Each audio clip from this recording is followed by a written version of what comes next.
क्या आप जानते हैं अररिया जिले के फॉरबिसगंज में आपसी सौहार्द का प्रतीक है एक खास मंदिर। जो सुल्तान थे, जो यहाँ के राजा थे सुल्तान, उसकी एक शाहबाजपुर की एक ब्राह्मणी कन्या से उसका को विवाह करने के लिए बोले थे, लेकिन वो कूद कर अपना जान दे दी थी। उसी की अपेक्षा फिर सुल्तान भी अपना उस मजार में मतलब हवन कुंड में अपना कूद कर जान दे दिया। और आज भी जो निसंतान महिलाएं हैं उसको अगर जो बच्चे नहीं होते तो इस सुल्तान पोखर में अपना मन्नतें मानती है और उसको बच्चे होते हैं और फिर अपना आके चढ़ावा चढ़ाती है। जहां एक ही मंदिर में एक और पूजा तो दूसरी और चादर पोशी की जाती है। का इतिहास है फॉरबिसगंज में जब अंग्रेज के समय में मुगल का शासन था तो उस समय में जो यहाँ पे शासन करते थे उनका नाम सुल्तान था। उसको एक शाहबाजपुर की लड़की से प्यार हो गया था, तो उसने शाहबाजपुर की लड़की के पिता को कहा कि हम आपकी बेटी से शादी करना चाहते हैं। तो उस समय पिता उसके जो है चिंता में डूब गया।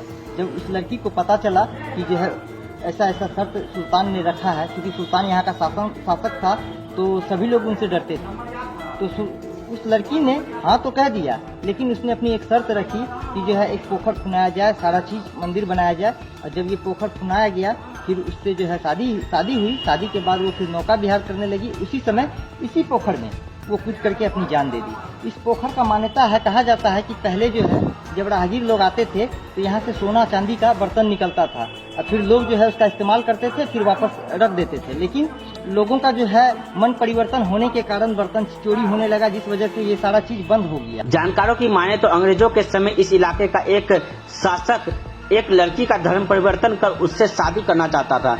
इसके लिए उसने लड़की के माता पिता को खबर भिजवाई। खबर पाने के बाद लड़की के माता पिता चिंता में डूब गए।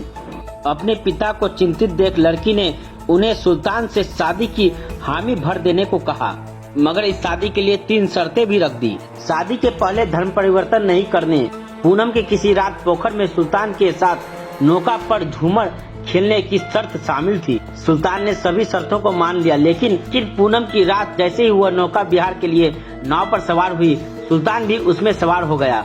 नाव जैसे ही बीच में गया, कन्या ने पानी में छलांग लगाकर जीवन लीला समाप्त कर दी। त्याग के इस पल को याद करने के लिए तभी से माँ सुल्तानी की मंदिर का निर्माण करा दिया गया, जहाँ पर माँ सुल्तानी की मजार भी स्थित है, जिसमें पूजा एवं चादर दोनों चढ़ाई जाती है। मुसलमान पूजा करते हैं, बगल में एक मंदिर है, यहाँ हिंदू पूजा करते हैं। दोनों समुदाय का ये सौहार्द का प्रतीक है। और अभी आप देख सकते हैं कि ये अपनी सुल्तान पोखर इतना बड़ा जो है टूरिस्ट पैलेस बन सकता है, लेकिन ये अपने दुर्दशा पे रो रहा है। आप देख सकते हैं पीछे वो अपनी दुर्दशा पे आंसू बहा रहा है।